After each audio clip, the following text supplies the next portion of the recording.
Did you grow up in San Diego? No. I grew up there, but I was born in Springfield, Massachusetts, and I moved to San Diego when I was 7 years old.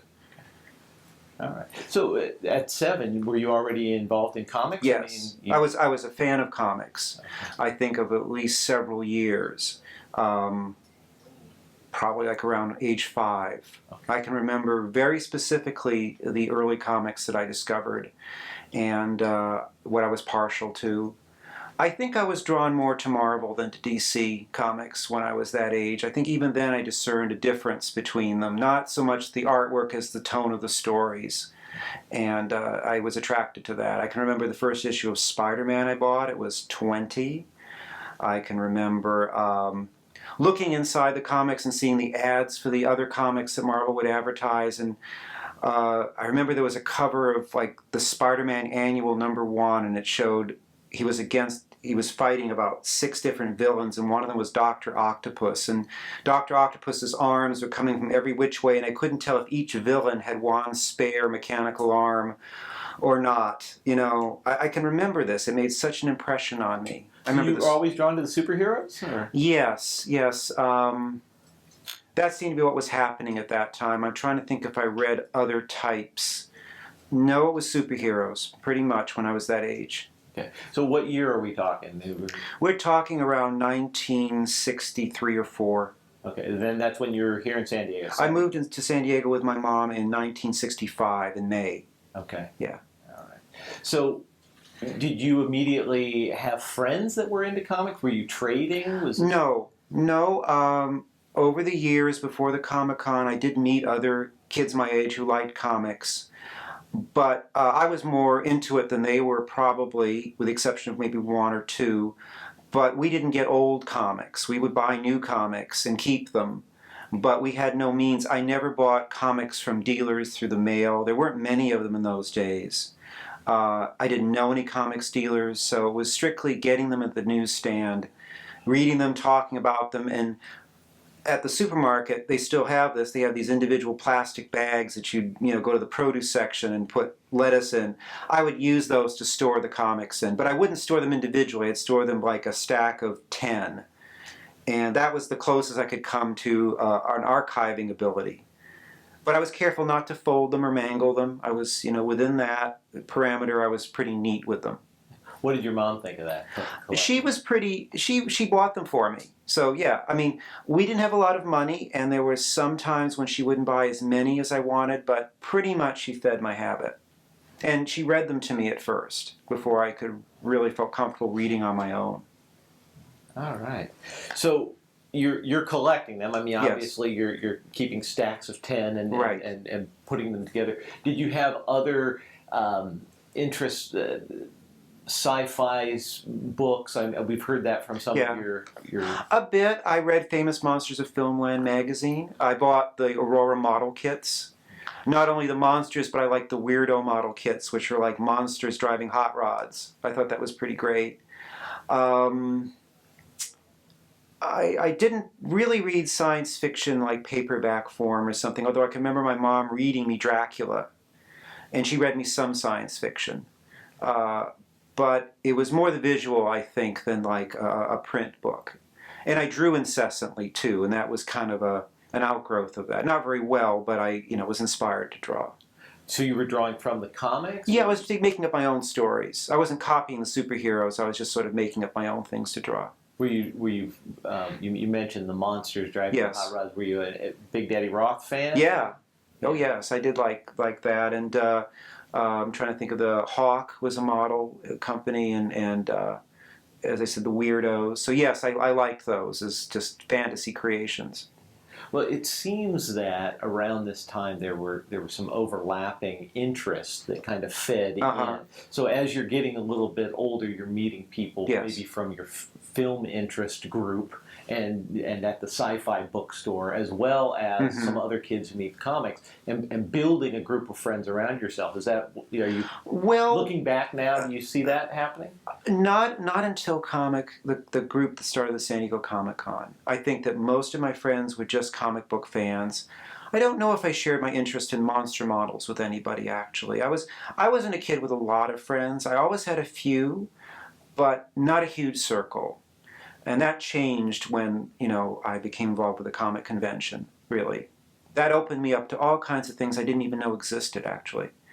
Now, you're a little bit younger than the group? I was the youngest, yes. Comic-Con. So before Comic-Con gets started, yeah. you're in this film group, and you were involved in making the film that Roger and Scott... No. That was not... That's another group. No, I had no connection with anybody that became involved with Comic-Con. Okay, so you were in the early groups that went up to visit Kirby. Oh, yes. Because you're one of the 5-string moms. Right. I was part of the first group that visited him, yes. Okay, and what year is this? How old? That's 1969. I had just turned 12, and it was probably October. So quite a bit younger than Oh, yes. The closest in age would have been Mike Towery, who was 14. Okay. Going on 15. I believe that's right.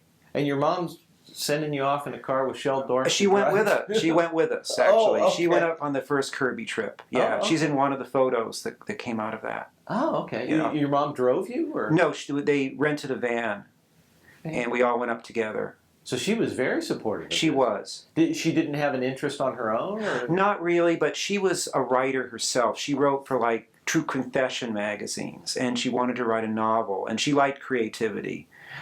She was very supportive. I can remember, in fact, early, maybe even in Springfield, somebody saw me reading a copy of Famous Monsters of Filmland. The cover story was The Hideous Flesh Eaters.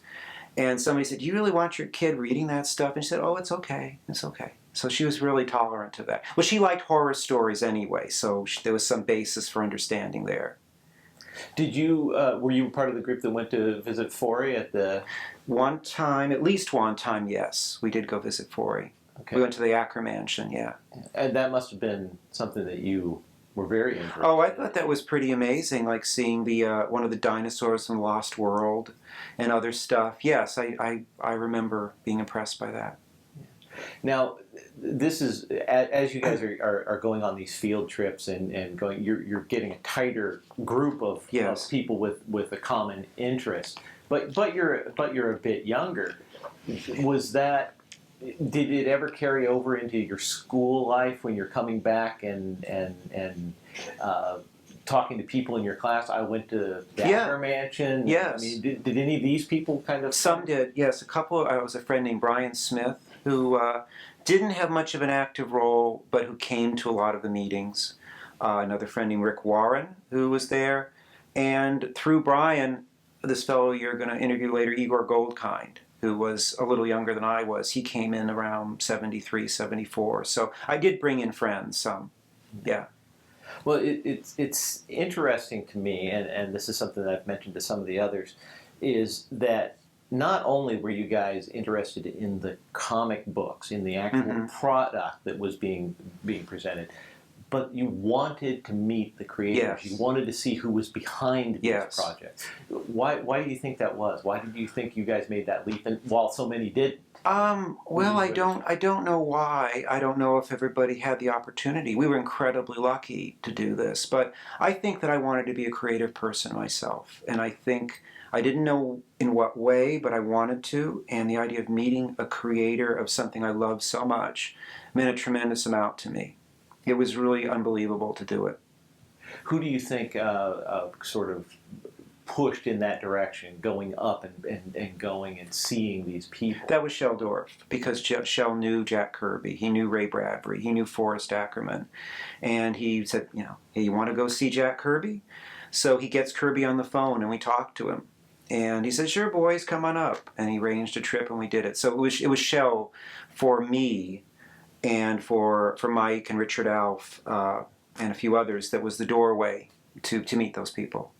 So it wasn't him answering a desire on you guys' part to say, we want to meet these creators, how do we do this? And he'd say, oh, I know Jack Kirby. It's him saying, you know what, you guys should meet Jack Kirby. I think it was more that way. I think that he laid out pretty early that he knew those folks and that they were accessible to us. And that was something we really welcomed. So I think it's more the second choice you gave. All right. Well, I've also mentioned to several other people that there wasn't really a collector's culture, at this time. There weren't people who had collections as they do now, you know, where you see Antiques Roadshow, or, you know, it's just part of the culture. So you guys are really, Mark Evanier is going and collecting and amassing comics. Yeah. Do you find that after these meetings with the creators that you're collecting more, that you're trying to get more Kirby stuff, or you're more aware of who you're buying? I think somewhat. Also, I was getting older, and my tastes were getting more specific in what I liked. And I did have the opportunity to collect back issues of things that I didn't have before. So I think my tastes were getting better, more refined, and I had the access of materials to fulfill my collecting interests more. All right. So now we're up to about 69, 70. Yes. I mean, that's what we're talking about. And there's suddenly a desire to kind of replicate this Tricon, you know, this early, The Detroit Triple Fanfare, that's what you mean. Yeah, that you know, there's sort of a desire that we could do that. Yes, yes. So how does that come together? What's your participation in that, and what do you remember? Well, I can give you my origin story, which I think is similar to probably what Mike Towery told you. I had this idea of trying to get, you know, old back issues of comics. I actually had the idea of even going door to door, like as an 11-year-old, looking for them. But you know, it seemed more sensible to put an ad in a free weekly newspaper, a penny saver, saying "wanted old comics," and I gave my phone number. This would have been around September of 1969, and I got a call from Richard Alf, who directed. He must have told me that he was advertising or going to advertise in comic books as a dealer. And shortly thereafter, I got a call from Shel Dorf, who saw the ad also. And I realized I was a 12-year-old kid, and these guys were older than I was. And I got the impression that there were people that were actively collecting comics, that knew more about comics than I was. I did. And I had the idea of putting these two guys together. I gave Shel Richard's phone number, I believe. And that was the impetus. And out of that came a meeting that Shel called in the bedroom that he had in his parents' apartment in Claremont. And the people at that meeting with me and Shel were Richard Alf, Mike Towery, Bob Sork, and a guy named Dan Stewart, who left the organization as it developed fairly early. Those were the people that were there. And this may anticipate a question of yours, but for the record, I'd like to say that there's some understandably hazy memories about how the San Diego Comic Convention came about, and it's open to our interpretation some, but this thing I remember. That first meeting, the idea of a convention was discussed, and out of that meeting came the name San Diego's Golden State Comic-Con. That name was generated among that group of people. Very soon after, other people became involved. But that name was proposed by that circle of people. That is what I remember. Well, you know, it's funny because everyone has a little bit of a different recollection, Yes. and that's part of why we're Right. putting together Yes. everybody's, you know, takes on it. You get the different perspectives.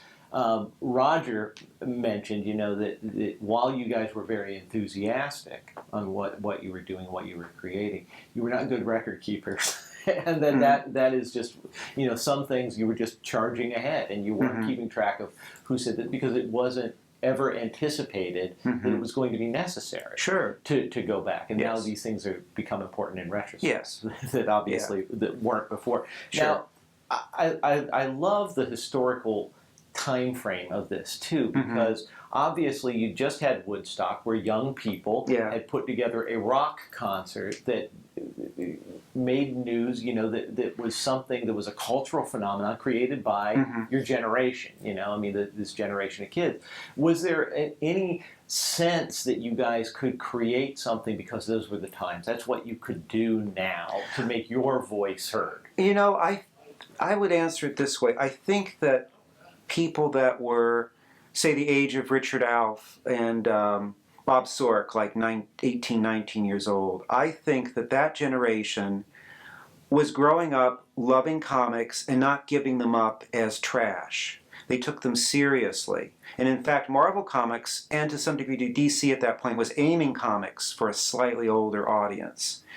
So I think there was a general trend of pop culture being taken more seriously, not only in comics, but in music, in movies, and all kinds of things. Things that we thought of being as silly and juvenile and lowbrow were no longer thought that way by people that were entering college at that age. So in that sense, we were in the swing of the times, I think. Well, and I think that, an outsider culture or a subculture can take a lot of different forms. And this was a very positive, I mean, you weren't rejecting these older creators. You wanted to go and learn from these guys from another generation. These were World War II era. Certainly Jack. Yes. And I find that fascinating. I mean, were you aware of that at the time? I mean, Roger mentioned that, the don't trust anyone over 30. Yeah. And I amended, except Jack Kirby, apparently. That's very good, yes. And I would say, I don't know if you're going to get into this later, that Jack, I feel, got a lot from us. We came up and we gave him something. We gave him youth. We gave him a rapt audience. We gave him someone that took his ideas seriously. And he was a philosopher. You could tell that he had read well. He talked like Edward G. Robinson. But he was a bright and curious man who read history, who read philosophy, and he could discuss these ideas in terms of superheroes and gangsters and planetary battles. But he not only wanted an audience to listen to him, he wanted to be current. He wanted to introduce the sort of ideas of youth into his comics, particularly when he made the jump to DC and created the New Gods and the Forever People and all that.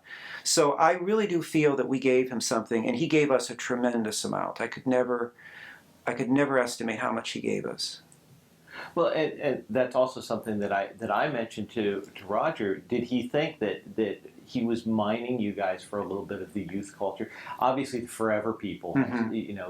He's tapped into the young generation, and the Five String Mob. You guys are obviously villains, but he's putting you into now. You're not only just a fan; you're a character. I know, and you're a character twice over. You're Clary and the Witch Boy. That did happen, and if I may say something, there's a reason for that in part.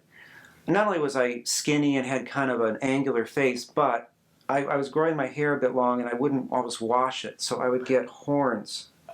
And if you look at Clarion, he's got horns right here, and that was for real, because my hair would curl, and I'd get horns. So how did you feel about that, becoming part of the comic? Well, I was thrilled. And of course, if I was embarrassed by it, well, how many people knew this? It was kind of like the in crowd knew it. It wasn't like all of America knew this. No, I was very touched. And, when you're that age, I don't think you appreciate things as much as if you're like a little older. So by then, I knew Jack Kirby well enough that, well, okay, I was accepting of it. I appreciated it, but I think I would have appreciated it even more if I had been 19 or 20, I suspect.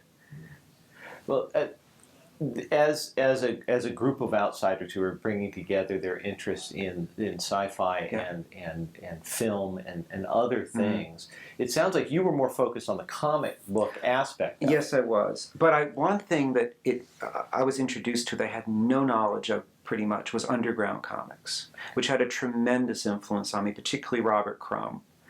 I loved Robert Crumb comics. I don't know if I actually owned them or just looked at the older kids' comics, but I thought they were fantastic as satire and as just as craziness. It seems obvious reading these comics that they were drawn by people that were stoned, but you didn't have to be stoned to like them. And in fact, that's kind of how I saw the world. It shaped my sense of humor.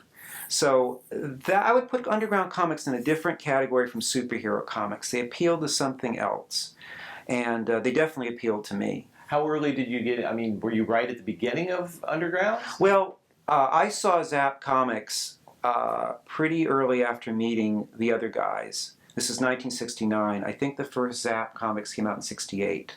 So it was pretty new. It was pretty new, and it was pretty outside. All this stuff you're talking about, outsiders and radicalism, that was embodied in the underground comics. Those are not for the older people.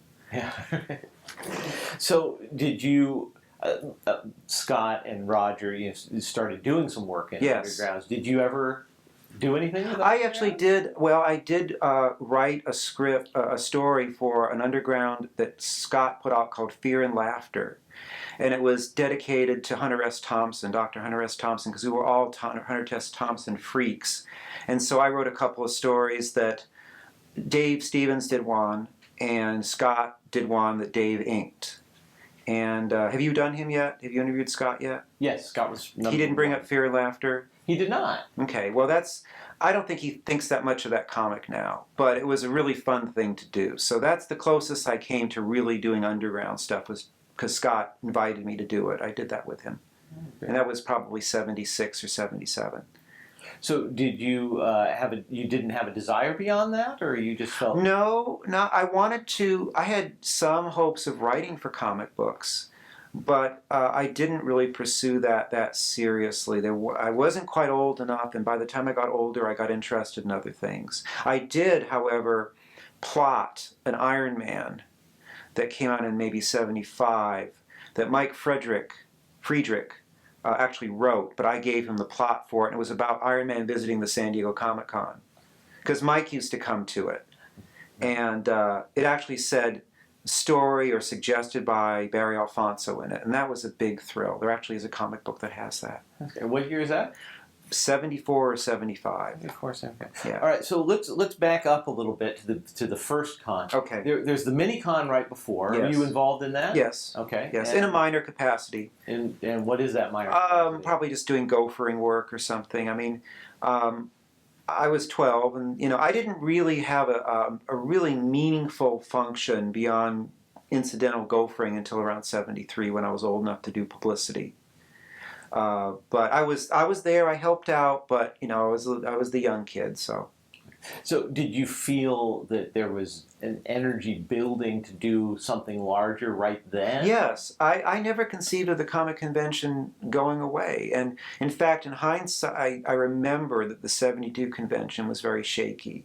I didn't know how shaky until I got back in touch with Mike Towery and Richard Alf in 2009. But I just saw it became really my second education. It became my social circle. So I just thought it would keep going forever, really, at that point. 72 keeps coming up. I mean, that's the first El Cortez one. That's obviously what we're celebrating the anniversary of here. Mm-hmm. Why do you think that one looms so large? I mean, is it because of the location? Is it just... Well, as I said, it was kind of a shaky proposition. Bill Lund was going to be the chairman, and then for personal reasons he backed out. I think, but what happened was that there was very little organization done until about a couple months before the convention. There just wasn't anything done. So Mike and Richard Alf had to jump in and take it over. And they had to do a lot. And considering that it had more attendees than the year before, that was impressive. So it might be partially because it was the first El Cortez, and partially because it almost didn't happen, that people remember it as a special convention. Okay. Now, and we've leaped ahead again, but I'd still like to go back to the coming out of the mini-con and going into the first con, and Jack Kirby is the guest. Yeah. What do you remember about that first con? I mean, I remember how big the rooms looked and how small they looked when I went back many years later. It was in the basement, the lower floor of the U.S. Grand Hotel. I think there were only 2 rooms. There must have been, I remember 2 rooms, the small ballroom where the chalk talks and lectures were, and then the dealer's room. I think there was an art show. I don't remember it. I don't remember where it was. But I remember Jack Kirby's chalk talk. I remember him revealing what Dr. Doom looked like under his mask. He drew him. And his conception was a good-looking man with a scar, rather than a completely shredded up face. And the implication was that Dr. Doom was so vain that he thought his face was so hideous he had to hide it, even though it was just one scar. And I remember him just drawing the characters. I remember Ray Bradbury. I remember Bob Stevens, the political cartoonist, because by then I was a big political cartoon fan, so that was of interest to me. I remember Ray Bradbury, I might have just mentioned. I remember an auction that a guy named Mark Hennerfeld conducted of original art. Mark Hennerfeld, I don't know if that name means anything to you, he published a little newsletter called The Comics Reader. And Sheldorf sent me copies of it. And basically, he would go to the comics companies and print advance information about what was going on. I thought that was just the coolest thing in the world. And he was there auctioning off original artwork, so I remember that. And I remember the dealer's room. I remember getting comics that I wanted. I remember somebody either sold me or gave me, out of the goodness of their heart, a complete set of The Creeper. That was a comic book drawn by Steve Ditko, and I didn't buy it at the time it was published. And this was the first time somebody actually gave me a complete run of something that didn't exist anymore, and I thought that was wonderful. How long did the Creeper, the initial 60s run, last? About 6 issues. Yeah, I was going to say, it was not terribly successful. What drew you to the Creeper as a character? Ditko. I really like Steve Ditko's Spider-Man better than the later conceptions. His drawing style or his philosophical kind? Oh, no. I wasn't aware of the Mr. A, the extreme Ayn Rand stuff at that time. But, no, the way it looked. It was very stylized, and I liked it. I thought it had more feeling to it than the later Spider-Man collections did. I remember that, by the way, Scott Shaw used to make fun of Steve Ditko and said, Mr. A, and said that Steve Ditko was a parody of himself. And stuff like Mr. A was kind of hard to take, actually. Yeah. But I still love Steve Ditko's art. I think he's wonderful. Yeah, absolutely. Yeah. Well, it's all right. So you're at the first con. You're still 12, probably turning 13. Yes. Right? And so by the 72 con, which is the memorable, yes, the El Cortez, you're 14. You say that about 73, 74 is when you start really being a part of having real responsibilities. Yes. Okay. Yeah, I went to all the meetings. I was always included. I was always welcomed, which was remarkable. And in fact, I thanked, this is so indicative of Richard Alf the person, I thanked him when I got back in touch with him in 2009 for including me, a 12-year-old kid. And he said, yeah, but you were one of us. And I think you know the gap between an 18-year-old and a 12-year-old. So I was made to feel welcome. Even if I just went there and read comics and made an occasional comment, I was part of the gang. But it was in around 73 that I actually had important duties, and that was the publicity function. And what do you remember about that? How did that come about? How did they decide you're the guy? I think they needed somebody. I was old enough by that point. I was 15, going on 16. And I should say that I got a great deal of help from a man named Jeff Gelb, G-E-L-B. He was a disc jockey at KGB Radio. He now is in a different kind of radio. He's still around and he's up in Los Angeles. But he actually took me aside and wrote out on a bunch of like small pieces of olive green note paper what you do to publicize an event, how you set up a public service announcement, how you write a PSA, how you write a press release. And I followed his lead and started to do it. And at times, it was hard to get the local media to cover the Comic-Con. I remember the San Diego Union said, you know, you did this last year. Where's the news? You know, it's no big deal. You know, they did not take it seriously, believe it or not. But I'd go around to all the radio stations. I'd mail them the letter. I'd mail them the PSA spots we suggested. And I learned the craft of being a publicist over a span of about 3.5 years. How did you get hooked up with Jeff Gelb? Jeff was interested in the Comic-Con. Okay. He must have introduced himself to Sheldorf. I think he probably went to one. Okay. You know, he wasn't the only media figure. The name Gabriel Wisdom has probably come up. And he was another one from local radio that took an interest. Jack White was a local newsman. He was an anchor. He until just recently. Yeah, I guess he had a long career. He took an interest. I think he actually showed his Laurel and Hardy films at one comic convention. So there were people in local media that really took an interest in what we were doing. And you mentioned showing the Laurel and Hardy films. Yes. That's the first I've heard that. I mean, yeah, I've heard I believe the that sci-fi happened. films and some other things. The Music Box, the famous short by them, that was shown at the Comic-Con. Because there has been a lot of complaints through the years about Hollywood hijacking the Comic-Con. But film was always a part of this. Yes, it was. And diverse film. I mean, this has probably been mentioned to you. In 74, Frank Capra came.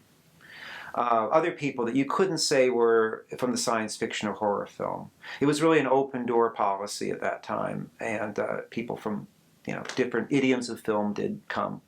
which is amazing to me because you're talking about your publicity, your publicist role, and the early ones were basically flyers in head shops and in bookstores or any place where you thought somebody. You didn't have the social media. No, this was a real grassroots thing where you're going around and handing out flyers, asking people if they'll put them in the window of their store. Correct? That's right. But there was, over time, by the mid-'70s, a national network of fandom. And I can remember, because I loved maps, in one of the progress reports I had a map colored in by how many people from what states were coming. And there were people from, I bet it was a good 35, 40 states of the Union who were attending by, say, 74. And that was just through word of mouth. That was through networking. And there were zines at that time that publicized things. I mean, there was an infrastructure that had grown up. Even in those few years, it had grown up. And really, there's a shift at some point where comic book shops open up. Yes. But that doesn't exist in those... No, it happened probably not until the late 70s, right? No, I can tell you when it happened. It happened in 74. Yes, that's when Pacific Comics opened on Cass Street. The Shanus brothers had been part of the Comic-Con circle for a couple of years, since 73, actually, for about a year. And they opened up a little store, and that was the first one. The second one, I think, was Richard Alf's store. So I do remember when that was. Okay. I mean, were you in, you said that you had lots of kind of gopher functions early on. Were you actually going and asking people if they would put up a flyer? Were you involved in that? Oh yeah, I went around and put up posters in the windows of clothing stores and supermarkets very actively. I'd come around with my Scotch tape and I'd put it up for them. I can remember the very first Comic-Con posters, which featured a Scott Shaw drawing of Superman along with Mickey Mouse, Mr. Natural, and other representative characters, and I can remember putting it up in certain stores around Claremont and Pacific Beach. So as the years are going then, and you're moving toward your publicity function, are you finding that it's easier to get these people in the stores? You're coming back year in and year out. They know you now. They would generally they would do it. They would generally let us put our posters up if they put up posters at all. Yeah, they were accepting. So of that. it's growing in the local community. Yes, and you're putting it out to the larger community through fanzines. Yes, basically. And I would sell memberships at my school, particularly in high school. I remember I got a bunch of kids to buy memberships, and I don't know if they still do this, but they would print the names of the advanced members, 1 through 50. And there was one kid I convinced to buy a membership as Mango the Talking Chimp, so he'd be listed as that, and he agreed. So between Bob Smith and Dave Stevenson is Mango the Talking Chimp at number 17. Where did you go to school? Mission Bay High and Pacific Beach Junior High before that. Okay, so you weren't obviously these guys were all a little bit older, but it does sound like they were kind of scattered out around the area high schools at that time. So I know there was Crawford High and what was the other high, Hoover High, I think, that had the two groups of them, Yeah, and then there was an academy that Scott Shaw went to out on Point Loma. Oh, okay. I don't remember what that was. Yeah. But anyway, well, then as it's growing and as it's getting bigger, you're moving into high school. Yes. So you're developing some other interests, but you're staying active up until you graduate. You mentioned that you had some other things. Yeah, I got interested in songwriting. Okay. I wanted to write songs, or at least song lyrics, and that became kind of my abiding interest, and that superseded the comic fandom pretty much. Okay, and what year are we talking about? 76. 76. Yeah, the year I went to college. Okay. Where'd you go to school? UCSD. Okay. And was this, you were writing for yourself? Were you performing, or were you selling lyrics? I was trying to find people to collaborate with on songs. And I eventually did, and eventually moved to Los Angeles to be a songwriter about 4 or 5 years later. So you've developed another interest. You've gone off to school. Yeah. But you still stayed in touch with Comic-Con. Are you still coming back every year at this point? No. So there's a long gap where you're not... 33 years. I guess I just wanted a clean break. I think creatively I wanted to immerse myself in another world. I was not, through any sort of lack of love and friendship for the friends I made there. The fact that I was going to college, some of the people that were my age at that time, like Wendy All and Igor Golkind, they were going off to college too, so there was a kind of scattering. I don't know if Wendy dropped out of the Comic-Con organization that year, but it was probably around that time too. And Igor did too, because he went to Santa Cruz. So it was just sort of like an ending point for some of us. Okay, so what's the last Comic-Con you went to? 76. 76. Yeah. Okay. So what's your most vivid memory from Comic-Con? What's the story that you think of when you think of Comic-Con? I think of the El Cortez Hotel. I think of moving around in these sort of small crowds from room to room. I think of the accessibility of people, of how you could talk to a cartoonist, you could sort of drop in on him while he was sitting around drawing something. I think of the conversations I had and the conversations I overheard. I think of the beginnings of the masquerade and the musical presentations that went on. You've probably heard of Dr. Raoul Duke and his All-Human Orchestra. I was part of that one year. So it's kind of like a kaleidoscope. And I do remember helping to escort Frank Capra from his hotel room over to Channel 8 to the Bob Dale show. And hardly knowing who Frank Capra was, but seeing that Bob Dale was very impressed that we had Frank Capra. So things of that sort. Those are very vivid in my mind. And someone told me to ask you about Dr. Leary. Yes. You got a Dr. Leary story? Oh, a very strange Dr. Leary story. I'll try to be brief. We did a panel about this. Oh, don't be brief. I want to hear it all. All right, I'll tell you as much as I can remember. Dr. Leary was incarcerated in a jail in San Diego, and he became a listener of Gabriel Wisdom's show. Gabriel Wisdom, he contacted Gabriel Wisdom, and they made plans that when Leary got out, they would collaborate on a radio program. At this time, Gabriel was a friend of the Comic-Con and probably had already appeared at the Comic-Con at least once in the guise of Thor. He had, just to backtrack, Gabriel had hosted a children's show in Hawaii as the Mighty Thor. And he wore the Thor outfit with the hammer. But anyway, so he was friends with the Comic-Con people. And when he started working with Leary, Leary wanted to have somebody involved with a radio show about promoting space migration and increased intelligence. It was going to be kind of a speculative science show, and he wanted someone to help him with it. And Gabriel thought of me because I was like this bright young kid or something. So Gabriel asked me if I wanted to do it, and I knew who Timothy Leary was, and sure, you know. So we went, Gabriel, I think, drove me over. We went to where Leary was staying in Mission Hills. He was with his wife at the time. What is her name? Maybe it's Jeannie. I forget. But anyway, beautiful woman, because he had a series of them. And he kind of outlined the show to me, and we did some recording of it at KGB Studios, just me and Leary and Gabriel. And while we were doing it, Leary kind of expounded his positivist, forward-looking philosophy. And I remember at the time, I mentioned I like Bob Dylan. And Leary laughingly put his hands around my throat because he thought Bob Dylan was a retrogressive figure, I think. But it was just in fun. So what Leary was doing is he was contacting people in the science world who he knew or had some tangential connection with and asking them questions.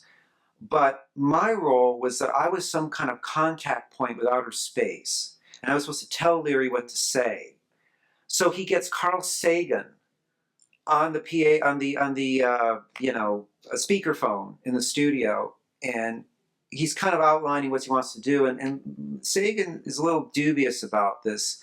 I don't think he wanted to be pulled into a comedy skit, but that in effect what he was. And I was assisting him with this, and this was really weird, but I had a prankster sense of humor, so this appealed to me, and Leary struck me as a prankster. And remarkably, my mother was very tolerant of this, and in fact, Leary thanked her and kissed her on the forehead for letting her son take part in this, and she didn't get a contact LSD trip from him, apparently. I don't remember that. So she was agreeable. The culmination of this for me was at the Comic-Con, Leary staged a press conference. Now, of course, remember that I should backtrack. It was controversial for Leary to be allowed at the Comic-Con. He was not advertised as a guest. And in fact, the Edgar Rice Burroughs Foundation, which had sponsored, I think, Russ Manning, the cartoonist, to come, was talking about pulling out. They didn't want to be associated with Timothy Leary because he was the most evil and dangerous man in America. Richard Nixon said so. I mean, many people felt, with some justification, that he did some irresponsible things. Shel Dorff was very against him coming, but he was overruled. And Shel was not a dictator, or couldn't be at that time, so Leary came. But he was not advertised. But anyway, Leary called a press conference, and the local media came to this. And, you know, Leary was not absolved of his sins. They were expecting, you know, a notorious figure. So Leary is sitting behind a table much like that table there, a regular folding table with a white tablecloth. Gabriel is here, Leary's here, and I'm here. And I've got this control panel. And my job was to twiddle knobs and then whisper stuff from Space Command into Leary's ear. When he would be asked a question by the reporters, he'd go, and I would whisper something, and Leary would repeat it. The reporters didn't like this. They thought this was kind of mocking of them. And I found out recently from reading a biography of Leary that he'd done this before. He had done other routines where he would speak with someone. He wouldn't talk to the person addressing him. He would have a conversation with someone next to him. Maybe not with the space routine, but this was a motif that Leary liked to do for whatever reason. So we got through the press conference. It was not a real friendly one, but it suited his purposes for some reason. Other than that, I remember Leary hanging out by the El Cortez pool, just an older guy. And my mother, mockingly, you know, we all had membership badges. She put on Sylvia Alfonso, parole officer. And I didn't find out until recently, though I should have guessed, that Leary really had a parole officer there watching him. That was no joke, although my mother was not his parole officer. But he was just hanging out as an older guy. He had a rascally quality. And maybe it was because he was like this certain kind of puckish Irishman. But you could tell that he was just sort of a rascal. But I can tell you that he was completely well-behaved, completely benign, and it was just a completely fun experience. That's what I remember about Timothy Leary. What year is this? 1976. That's the 76. Yes. So that's the last one you attended? Yes, it was. So that's a good one. Kind of a peak. Yeah. You also mentioned Bradbury. You mentioned Yes. him a couple of times. Yes. What was significant about Bradbury? Well, you've probably heard the story that the reason why Bradbury came to the convention. Have you heard the story from Mike, how he was asked by Mike? I haven't conducted all of the interviews, so Yeah. I haven't heard this story. But forgive me if I repeat the story, but we love hearing it from all angles. okay. Well, so this is something I heard from Richard Alf, and that Richard and Shel approached Ray Bradbury at a speaking engagement, I think at UCSD, about coming to the comic convention, and Ray was interested, and he said, "Well, you should get in contact with my agent. You know, my speaking fee is $2,000." And Shel, on the spot, says, "Well, we're a nonprofit organization." And then Ray says, "Well, okay, then I'll do it for nothing." And that's how the comic convention became a nonprofit organization.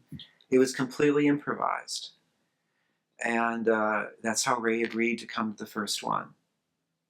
That's fascinating. And he was very approachable. I can remember going to lunch with him, and my mom and Ray and somebody else. I remember Ray giving my mother some advice. She was a writer, an aspiring writer, and he said, "What you should do is get a bunch of short stories together, link them with something, and call it a novel." That's what I did with The Illustrated Man. Very practical advice.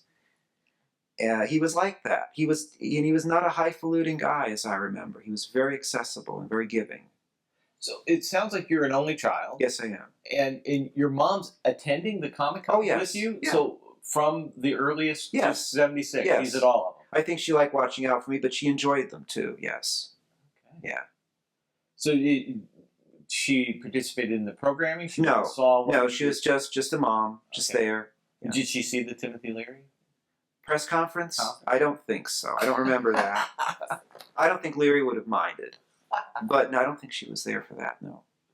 All right. Well, we're talking about, obviously, the time, the culture of the time. Yeah. And that there was, a feeling that young people could forge their own things, that they could forge their own projects. And obviously, you being a songwriter and being interested in that, we're probably more in tune with with the Woodstock Nation, with the music that was going on. Later. Bob Dylan. Later, yes, a few years later. So, what was your? I know that you were part of the All Human Band. Orchestra. Yes. Orchestra. Yeah. What did you do? I mean, were you? I was in the chorus. Okay. Well, I did do. I had one innovation that I introduced. I don't know if you've heard the story, but Scott acquired a bunch of masks of a clear mask of a man with a male figure with a dark mustache, and he decided to look like Forrest Ackerman. So everybody this was a tribute to Forrest Ackerman. So everybody got on stage wearing Forrest Ackerman masks. I had a hood, a white hood, because I was dressing up as a character from Hunter Thompson called the Commander. I went on stage with, let's say, in the back there were 6 people. 5 of them were wearing Forey masks. I had a white hood. Right before I began the song, I whipped off the white hood and I had a Forey mask on too. And I know that had an impact. People liked that. That was my contribution. So, as you you say that you have this long gap where you're not participating. Yeah. Were you following the progress of Comic-Con? Very, very dimly. I think that I was dimly aware and dimly amazed at how huge it had gotten. I almost went once in the '80s, but I didn't make it. I thought about it, but I almost did. At what point does the enormity of it hit you that it has grown to? I mean, it's influenced pop culture now. Yeah. Well, I think when I started coming back to San Diego to visit in the '90s, I reconnected with a guy named Jan Tonneson. Jan Tonneson was friends with Scott and Roger and had been in the band of the All Human Orchestra. A very talented guitarist. And through him, I reconnected with some of the Comic-Con people. I met up with Roger Friedman again. I met up with Jackie Estrada. And so from them, I think I got more of a sense of what had happened to Comic-Con. Jackie is the only person connected with the Comic-Con organization now that I have any ties with at all. They were all very kind to me and flying me out, but they're not people that I know. Yeah. And what do you think of Comic Fest? I mean, the celebration of it. I mean, is this getting back to what the original intent was? I think so, because of the scale of it, because of the sort of more esoteric nature of it, because it's more for like really kind of culty sort of fan stuff. I mean, obviously there's people here like Murphy Anderson and various science fiction people that are quite famous, but I think it's more this sort of outsider spirit that the Comic-Con had in the beginning. That and the size of it, I think, are the crucial, distinctive things. And even Murphy is fairly cult. I mean, Murphy Anderson would be for comic fans. But back in the early '70s, everybody would know who Murphy Anderson was. It would be a big deal to have Murphy Anderson. So, I mean, was there a concerted effort in the early days to get big names? I mean, you had Kirby and you had Neil Adams, and and those were early examples that fueled other people coming. Well, you know, for instance, the year we had Charles Schultz come, we obviously know that was a big deal, but he didn't come just because he was, you know, the biggest comic strip artist in the world, I guess, at that time. It was because we liked him. I mean, there wasn't a sense of it being about promoting it to be bigger for bigger's sake. I don't remember that discussed. Maybe that was a subtext, but I don't remember that. So you don't think that there was an element of, if we get Timothy Leary here, people are going to notice? Well, maybe in an adverse way, yes, because we didn't advertise him. No, he wanted to come. You know, it was a scheme that Gabriel Wisdom and Tim cooked up. So the people who overruled Shell on wanting to have him here, they just thought it'd be cool. Yeah, right. Okay. That's right. And it was a little risky. I mean, you know, you think about how Leary was regarded. A whole bunch of people could have said, we're not going near this guy. He's the destroyer of youth. It didn't happen, but it could have. But we were willing to do it. Well, I like that there was such a coming together of different interests in Comic-Con very early on, because people talk about it splintering, but it really isn't that. It was. I can think of many different strains. There was a guy named Eric Hoffman, a film collector who was brought in by Shell to show old films and old horror films. There was a Society for Creative Anachronisms who were part of the 71 one convention, I think. There was the Star Trek Association for Revival, that came in '73. So yes, it was very much of an absorbing kind of syncretic operation. It was not, you don't belong. It was like, if you possibly can come, come. And was that an effort to grow it, or that was just, hey, we're having this thing? I think it might have been both. I think it might have been to attract more people, but also because we weren't sectarian. We didn't see any problem with that. It wasn't spoiling it to have this. So there wasn't anybody on the committee, early committees, who said, we have to get this bigger. There was never a desire? Well, there was a desire to make it big enough that it would be sustaining. You know, you needed a certain amount of people to pay the bills. And I think it was kind of cool, but it wasn't a frantic sort of thing. And it was not to put money in anyone's pocket. It wasn't anything, because we're a nonprofit and nobody got a salary. It wasn't like that. I'm gonna give you a couple of names, and I just want to hear a story. Yeah. You know, Sure. what you remember about these individuals who were, you know, people that were here. Bob Sork. Bob Sork, he seemed like the all-American guy. He was a square-jawed guy, a little, very handsome, kind of soft-spoken, solid kind of person, friendly but not flamboyant. And, you know, he dropped out fairly early. He was important in the first year of 1970. He was wholesome, is a word that came to mind. He seemed like a wholesome, solid kind of guy. Nothing flaky and nothing underground about him. And was that what made him important? Was just he was dependable? I think so, yes. I think, and he seemed like somebody that would be dependable. I think that was kind of the feeling, yes. Ken Kruger. Ken Kruger was the wise elder. He was the guy that knew how to do things. He was like, in Shakespeare, he would have been Falstaff. He was the jovial guy with the beard. He was kind of raffish, you know, because he had these adult bookstores and stories, and, you know, but he was the guy that knew the ropes, and he was a very giving man. I mean, I'm sure you know that from talking to Scott and Roger and John Pound, another name that should be remembered. There was a whole circle of people around Ken, and Ken was very important very early in what we were doing. So since you mentioned him, John Pound. John Pound was very good friends with Scott Shaw and Roger Friedman. John Pound was and is a very talented artist in a more sort of, you know, serious, realistic comic book way than, say, Scott Shaw was, who was more of a funny animal sort of comedic artist. He did a lot of artwork for the early posters and progress reports. A more quiet sort of guy, but definitely with a sense of humor, and respected by everybody for his artistic ability. He really was very capable. Would you be surprised if when I threw your name out, we heard "Boy Wonder" several times? Were you perceived that way then? Or you think that's in retrospect? I was tolerated.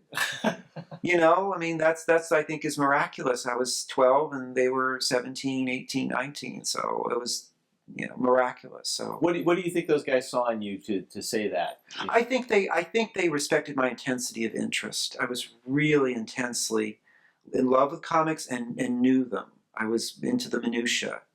I could ask intelligent questions about them in my little 12-year-old voice. I seemed dedicated. I seemed serious. So I think that they respected that. What sorts of questions were you? What kinds of things were you saying? Were you commenting on plot points, or are you characters, or writing kind of questions? I'll tell you something that's kind of embarrassing. And I remember this from my first trip to see Jack Kirby in October of '69. This is the first visit, and everybody's plying Jack with questions and comments. And at one point I said, "Mr. Kirby," and I made it clear I just revered him, but I said, "I don't like the way you draw Iron Man, because you show the eyes through the eye holes." Keep in mind, he created Iron Man. But I was used to the Gene Colan version that had no eyes. And he was good-humored about it, I'm sure amused, but I had the temerity to say that. I just shocked thinking back that I would say so. I said other nice things, too. But I said that. So who were your favorite creators outside of Jack Kirby? I mean, who did you seek out? I mean, you mentioned Ditko, obviously. Yeah, Ditko, Neil Adams, Jim Steranko I grew to like. I like John Buscema and Saul Buscema. Barry Smith, who developed, I don't know if you know his early work, but he was a bit on the crude side when he started, but he got more and more adept and had a very distinctive style. I really liked Barry Smith. Gene Colan, I liked his action style. I was very particular about inkers, as most people were. Poor Vince Colletta got a lot of abuse. In fact, I remember Scott told me that Jim Shooter, he just berated Scott for publicly saying that he didn't care for Vince Colletta. But I was not a Vince Colletta kid. I was a Joe Sinnott kid. I liked Sinnott's clean line. He did say that he could see Jim Shooter's back teeth when he was yelling. Yeah. He was that close and his mouth was that big. Oh, I was very sectarian. I was a partisan about that. So I took it really seriously. You're the only person who's defended Vince Colletta. Did I just do that? You sort of did. You said, poor Vinny Colletta. Well, I mean, he inked Thor, and I loved Thor. He had this sort of scritchy, scratchy style, and I liked the clean lines of Joe Sinnott better. Or even Chick Stone to some degree, although Chick was thinner. I didn't like Sid Shores especially. The fact I can remember these names after all these years shows you how intent I was. I actually, since we're talking about this, I'll just throw this in there. Okay. I like certain artists better when Murphy Anderson inks them than I ever like when anybody else inks them. And it's not, I don't know whether it's the way that Murphy draws, because it's definitely the way that Murphy inks. I mean, there's a difference there. I think you're right. I think you're right. I like the minutia too. Let's talk minutia. Kirby very rarely inked. There's very few examples of Kirby's inking. I know of one. It was a Captain America annual. It shows Captain America. It's a 40s story reprinted fighting Ivan the Terrible. And I remember reading in the book itself that Kirby inked the picture. It's one of the few times he ever inked anything. But his pencil style suggests the ink for them. I mean, I don't know how Vince Colletta could have missed those cues. I think Jack liked. Oh, and Mike Royer. I have to say, Mike Royer, who inked his DC stuff, was very good. Yeah. I think Jack approved of Vince. I don't think he had a problem with Vince Colletta. Put it that way. Since we just mentioned Mike Royer, he was an early. The Minicon. He was at the Minicon. Yes, he was our first cartoonist guest, actually. And how did that come about? He was involved. I think he worked on the Tarzan Daily strip or something, and Shell must have known him. And so he came to the U.S. Grant Minicon in February or March of '70. Now, you moved on from Comic-Con, yes, and you developed these other interests, but you've had a very prolific career as a writer, not just as a songwriter, but writing other things. Yeah. Do you find that because of your early encounters with creators, that you were encouraged to pursue this? Absolutely. It was crucial to me. I was incredibly lucky to come to see that creative people were accessible, even to 12-year-old kids. Furthermore, they wanted to talk to you. I couldn't have gone to a school that would have given me that. It was an incredible gift, and I was incredibly lucky, and it changed my life. What was your degree? What did you pursue when you went to school? Was it journalism? English. Yeah. Okay. So what's the first professional job that you remember that you could actually link to your love of comics in this early reading of comics? Are you talking about comics itself or the accessibility of creative people? Either one. I'll give you an example. I became a fan of Randy Newman, the songwriter. Absolutely. I sent through his management company some lyrics to him, and he called me up, and he told me he liked them, and he invited me to a show. You're not supposed to be able to do that. And later on, I interviewed him, and I even sang or shouted backgrounds on a Randy Newman video years later when I moved to LA. Again, he was like Kirby. He was accessible. He thought I was a bright young kid, and he wanted to help me. I wouldn't have had the nerve to do that, I don't think, if it hadn't been for Kirby and the Comic-Con. And there's many other examples of that happening, but that's one of the biggest ones. This early group that created Comic-Con and took you along really opened up a world of creators for you. That's more than staying with Comic-Con. And is that? Yes, I would absolutely. That was the greatest gift, was the fact that creative people were accessible and wanted to interact with fans and admirers. Yes. Is there somebody in that group that took you under the wing more than others who we haven't mentioned? Let's see. You mentioned Richard Alf and how he was. Oh, within the Comic-Con organization. A little later, Richard Butner was very crucial to making Comic-Con what it is today. I don't know if that name has come up much. He hasn't been to San Diego. He's very important. He came into the organization in '73. See, '72 was a big demarcation because that's when Richard Alf and Mike Towery left. And Richard Butner, the second Richard, came in '73. And he had a very big impact. He was very energetic, very enthusiastic, Shell's right-hand man, and very accepting of me. We were great pals. And I have a lot of respect and fond memories of Richard Butner. What was his function? He was the treasurer and then the chairman. And Bill Lund also, because Bill Lund became chairman in '73, I think. Bill Lund and Richard were the two that really were crucial, and again, very accepting of me and encouraging me. So you noticed a big shift in the organization from '72 to '73. Well, the continuity was Scott Shaw, Roger Friedman, who already was going to school in Los Angeles, I think, but he was coming down, and John Pound, and Ken Kruger. And I'm sure there's others, but those names come, and Shell. Those were the backbone. You know, that was kind of the continuity there. Okay. Is there a favorite story from Comic-Con that we haven't touched on? Is there something that? Oh, I'm sure there are. There are some. I'm trying to think. Can you be a little more specific? Is there something? No, I'm not fishing for something specific, but I remember when Jim Steranko played his electric guitar. Oh, really? He impersonated a lounge singer. In fact, I think he had been a lounge singer. So he plays this mellow electric guitar and talks about this lounge group he was in called the Good Times. And, you know, it had been commented that he kind of looked like a '50s sort of doo-wop singer. He had sort of a pompadour. He was a short Italian man. He did the last time I saw him. Yeah, okay. I'll tell you a Comic-Con related story for somebody that never actually went when I was there, and that was Harlan Ellison. We went up to Harlan Ellison's house. We kept trying to lure him to come to the Comic-Con. He wouldn't do it. We'd call him up. We'd bug him. He wouldn't do it. We went up to visit him. And he was just this very stylized person, I remember. And we were standing outside, and he was talking, and there was a bee flying around his head. And we said, Harlan, there's a bee. And he said, it's going to go away.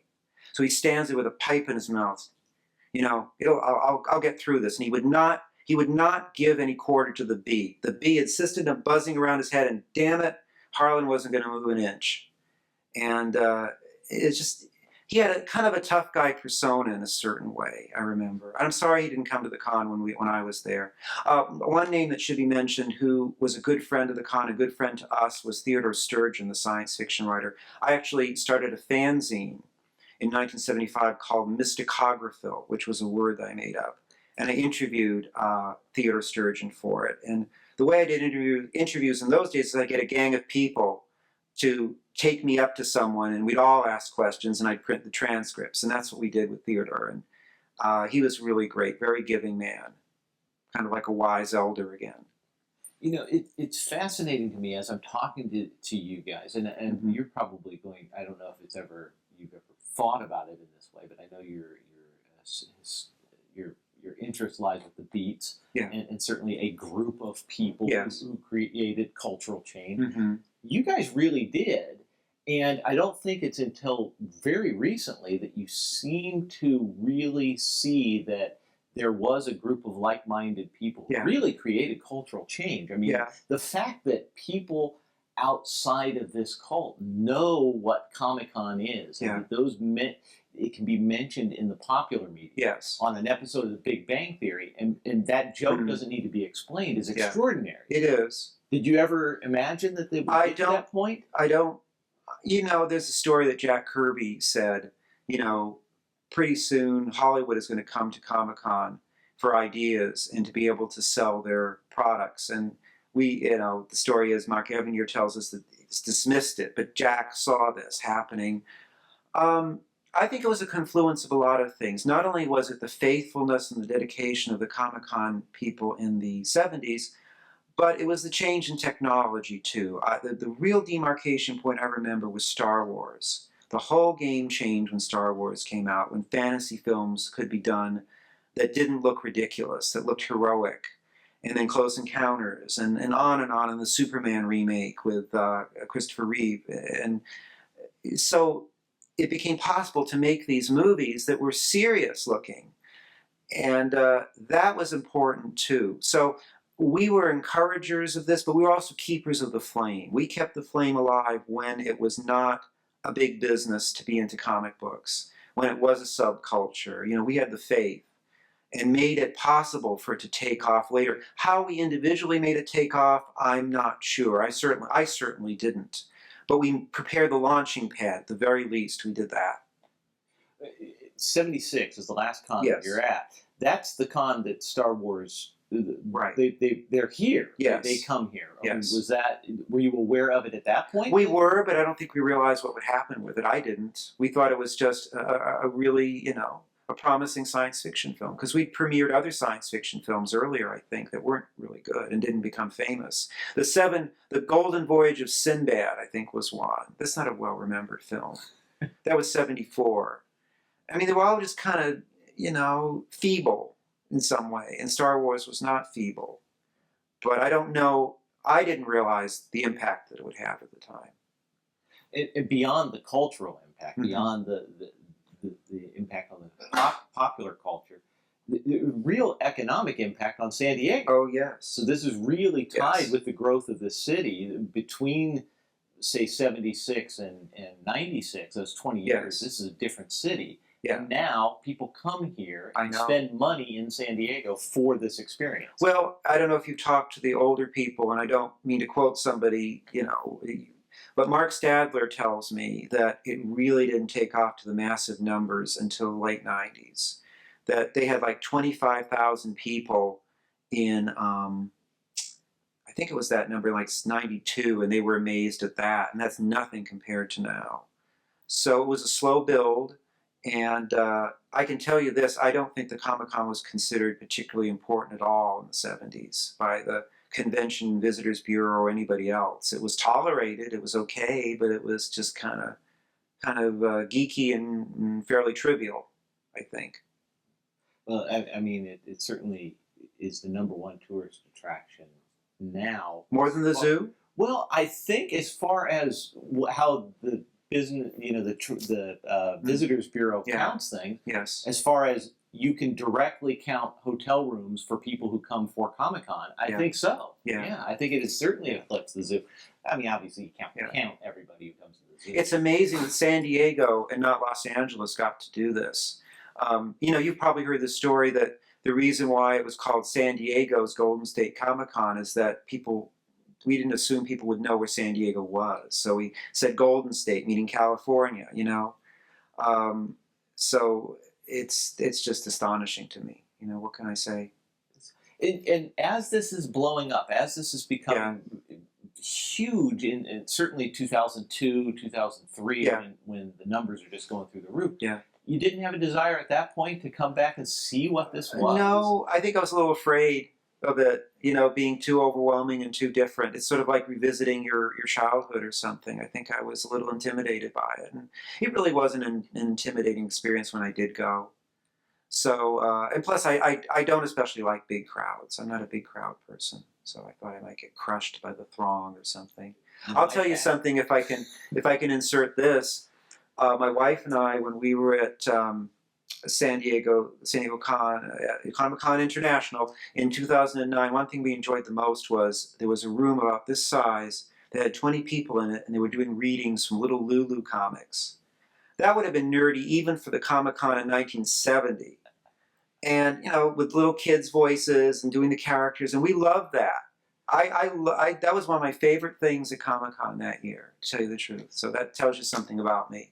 You know, I love that there are still those sub-elements within this larger con. So you can't, you know, I've been going for a number of years, but certainly not as far back as you know, a lot of the people have. And there is still that small convention experience available for you if you want. That was you my can impression. seek it out. Yeah. So it's great that you found that. Were you ever a John Stanley fan? Was that what? No. Was this a John Stanley Appreciation Society? Yes, essentially, yes. I should mention one thing is that Sheldorf would write to various cartoonists and get drawings for them to put in the program book. And he would write to these newspaper cartoonists, comic strip artists, including some fairly obscure ones. And he was like the only person that was into this stuff. I don't think anybody else cared. He would write to the guy that who drew Big Chief Wahoo. We didn't know who the hell that was. But, you know, from Shell's youth, he remembered these strips. And now, years later, I've become interested in these strips. I wrote an editorial piece for the local paper in Pittsburgh about Mary Worth. I find Mary Worth fascinating, and I've been to the pop culture archives at Bowling Green State University looking up the files of Mary Worth. That's, you talk about this sort of latent interest in comic books, or comic art. It's reasserted itself in me in very strange ways. And Mary Worth is pretty damn strange. But Shell was the only one that liked that sort of stuff back in the early 70s. We were all comic book or underground comics fans. We didn't really like Milton Caniff. For instance, he loved Milton Caniff, and well, he should have. But I don't think anyone else in the group had an appreciation, really, of Milton Caniff. What? This is great stuff. This is the stuff that I love. You know, it's one of the fascinating things about this project for me, and why I volunteered to help, is that you get so many different perspectives. It really does illuminate how this thing grew organically, because it wasn't a linear plan at all. No. You can't go back to the roots of this thing and untangle it neatly. I'm jealous of you, by the way. I grew up about 15 miles from Bowling Green, and I've never been there. I've never been to that archive. It's a very serious archive. It's known all over the country, and cartoonists, like for instance the guy that created and drew Mary Worth, donated their personal files, and there's many cartoonists that did that. So if you're ever in that region, it's worth looking up. Ohio State has a huge one now. I've heard that, yes, in Columbus, right? Yeah, Columbus. They've got a massive one that was donated, a collection that was donated. One of the editors at Associated Press passed away and donated this massive collection. Anyway, this is what I love about this. Library sciences have become basically, you know, information archaeology. So finding these little gem stories in it is what makes this a human, you know, record. Yeah. And that's what I love about it. So I'm thrilled that you're willing to dig into these stories. So before we get too far away from the actual cons that you were a part of, the counterculture shifts, and by '76, this is certainly not a counterculture dominated, you know, out of Vietnam, and those things have kind of changed. Yeah. The older guys that were there, they were of a generation that could have gone to Vietnam, but you were not. No. So was this the later cons? Did you feel a shift in the culture? Did you feel like those guys were, or were they always just more insulated from the larger? Give me a little more example of what you mean. You mentioned being interested in political cartoons, being a little more aware of these sort of things. These guys seem to me, and I'm not, you know, I don't want to paint your memory of them, to be a little more underground comics, a little more, you know, we're over here kind of thing. I mean, you guys, the group certainly appreciated the older generation, wanted to learn from Jack. But was there a shift by the mid-'70s where that part had passed and we can move on to another? Well, just to clarify, I don't know if you're suggesting this, but no one in the group was very politically minded. Okay. They were culturally into the counterculture, but there was no strident political beliefs on anybody's part. And of course, gradually, underground comics and alternative press things became more mainstream. People felt less threatened by them. They were more accepted. And don't forget someone like Scott Shaw and maybe Roger, I don't know, but Scott certainly just loved Karl Barks and Donald Duck. And there was no discrepancy between liking Karl Barks and Robert Crumb. So it was never like, we're going to read underground comics and be these freaks.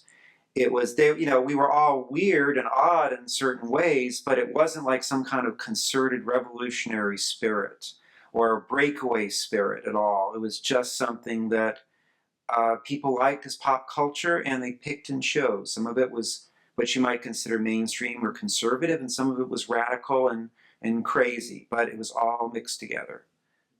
Well, actually, that's exactly what I was getting at. What you said, you know, there was no difference between liking Karl Barks and liking Robert Crumb. No. Because Robert Crumb, I think of in a very, you know, maybe that's retroactive history. Yeah. You know, putting Robert Crumb in a different category from a Disney corporate, what we would think of as a corporate. Did Scott tell you the story about the dirty poster that he created that he tried to give to Jack Kirby?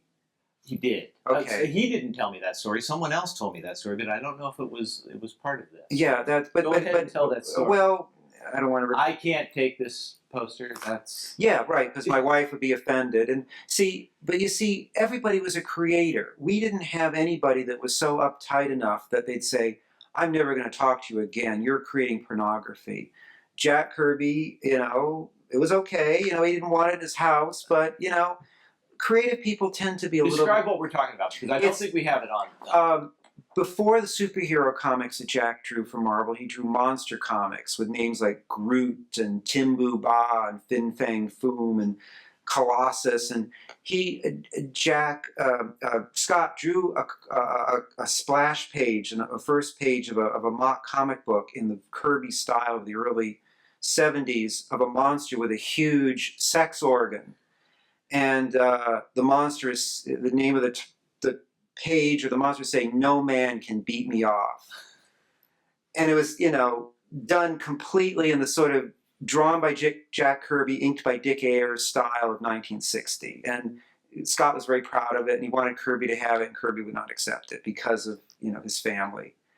And Jack was an old school guy. He never cussed in our presence, never did anything. But he was surrounded by people that were into this stuff, and it was okay. And generally creative people that we came in contact, even if they were Jack's age, were okay with the newer upstarts. They weren't disgusted with them or frightened of them.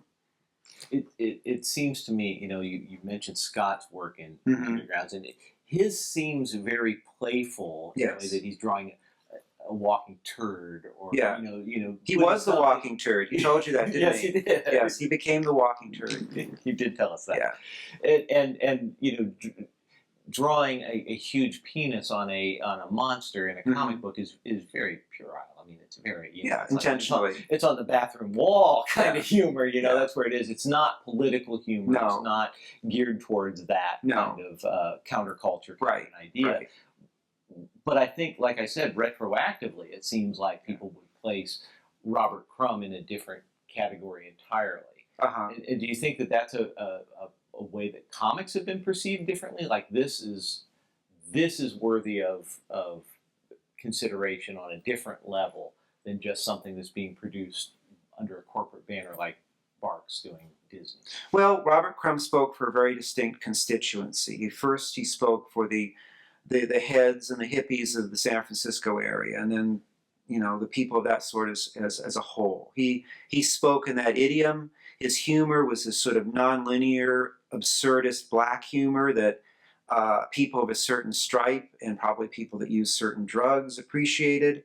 So he was of that, you know, that idiom, but he became, I think, over time more accessible to people that were not of that world. That world became mainstreamed. It really did. If you go on YouTube, there's a commercial I remember that I Googled or YouTubed and I found from the early 70s. It's for Olympia Beer, and it shows 3 hippies moving, a girl with these 2 guys, and they're moving to a hippie pad, and it's shot by Vilmos Zsigmond, I guess, the guy that did the cinematography for Woody Allen. Beautifully shot cartoon. And basically it's these hippies, but it's used to be sold beer. And by the mid-70s, you had counterculture symbols used to sell mainstream products. That happened very early, actually, but it got more and more. And so what I'm saying is that by that point, these underground icons, these underground symbols no longer pushed people's buttons. They were mainstreamed and they weren't threatening. And you have to remember that the Supreme Court made certain decisions that more or less legalized adult entertainment. You couldn't bust people for selling a drawing that was obscene. That really went away by 1970 or 71. So there were certain legal things that happened that helped to mainstream this stuff too. That's interesting. Now, that's something that we haven't really heard. You know, I mean, in the cultural context, that there was interpretations of what you could portray and what you couldn't legally. Yes. Oh, yeah. Well, let me just express it this way. I did some research and wrote some liner notes about Lenny Bruce, the comedian. Lenny Bruce was sort of considered a martyr in the 60s because he was hounded for talking dirty and arrested and brought to trial for saying dirty words in comedy clubs. Lenny Bruce said, the dirty words that you could imagine in a nightclub for consenting adults. And he went to jail, he was fined, he was blacklisted, and he finally died broke and a drug addict.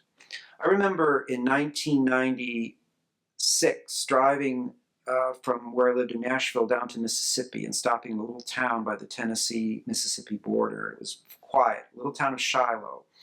I saw a girl walking down the street with a boombox, and she was playing rap music, and it was all those words. This is in the Deep South.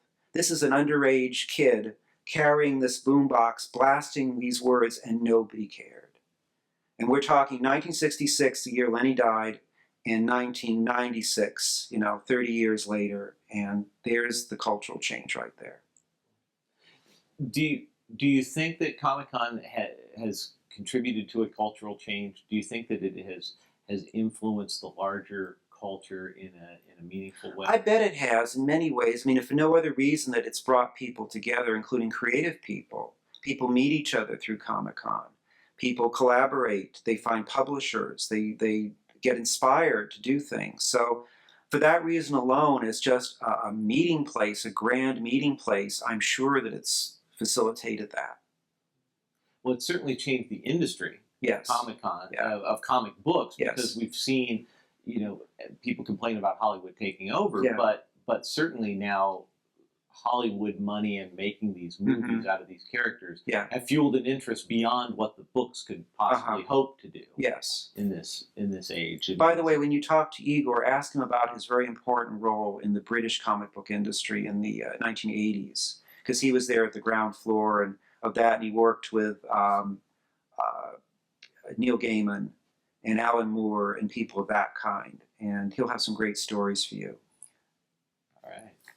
So this is a worldwide change, or do you think that those are happening in pockets separately? I mean, do you think that what happened in England is an attempt to kind of catch up with our popular culture? I don't know, because I wasn't really involved with comics then. But I do know that in the 70s, there were experiments that were tried to do something different that didn't work, that did work later. For instance,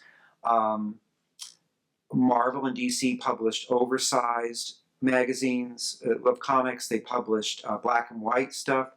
They had this book, The Savage Sword of Conan, which was like an adult Conan. Gil Kane, the artist, did something called Black Mark, which was a paperback-sized sword and sorcery book to try to break out of the template. He failed. A guy named Jack Katz, who was a comic book artist from the Golden Age, did something called The First Kingdom, independently published. I don't know how well it did, but I don't think it inspired many imitators at that time. But later, all of these sorts of breakthroughs were acted upon. Why they were later, I don't know. But I know they were foreshadowed in the 70s by people that just couldn't work through the system and make it happen.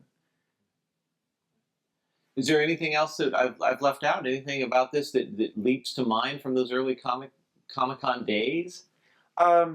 Just the affection that people who are part of this subculture have for one another, and I think the appreciation that the cartoonists and the writers felt coming to these conventions. I think a lot of these cartoonists got very little personal love and personal respect. They might have gotten letters, but they didn't get people that told them how much they meant to them. And I think they fed off of that love, they fed off that energy from young people. And I think even the older writers did, the science fiction writers. I think maybe even Frank Capra did. There just wasn't this sort of venue for them to get not only adulation, but the adulation of people that knew their work, understood it, considered it as serious as literature. That wasn't easy to get in those days, and those creators got that. And in turn, we got validated because they would come to us, they would pay attention to us, they would give their time. So it was very much a two-way street, and that I'd really like to stress. How does San Diego contribute to the growth? I'm not sure if you asked that, but like, what made San Diego so special? Oh, that's a good point. Okay. That's a good point. Yeah. It was a beautiful place. People wanted to come here. People wanted to come to the El Cortez or the Sheridan on Harbor Island and hang out by the pool. It was an attraction for people from the East Coast to come here. It didn't have the reputation of being a high-pressure, bustly place like Los Angeles. And San Diego has never been like LA, as you know. So I think that the fact it was in a beautiful vacation destination really helped it to get off the ground with the people that came as guests from other parts of the country and the world, I think. I absolutely think that that's true. I mean, I think that the growth of Comic-Con and the growth of San Diego together has been, it plays into the best of what people expect from San Diego. Yes. Laid back, friendly, all of those things that you use to describe a beach vacation in San Diego, you could apply to Comic-Con. Right. I mean, certainly that's what you got from the early There's days. room to be a dreamer. You don't have to be hustling all the time like in LA. It's not as mean and hard. You can also appreciate your surroundings more. It's beautiful. People actually are out on the street, and like in LA when they're not, except in certain places. It's just a very different mood. So I think that the attractiveness of the city definitely boosted Comic-Con.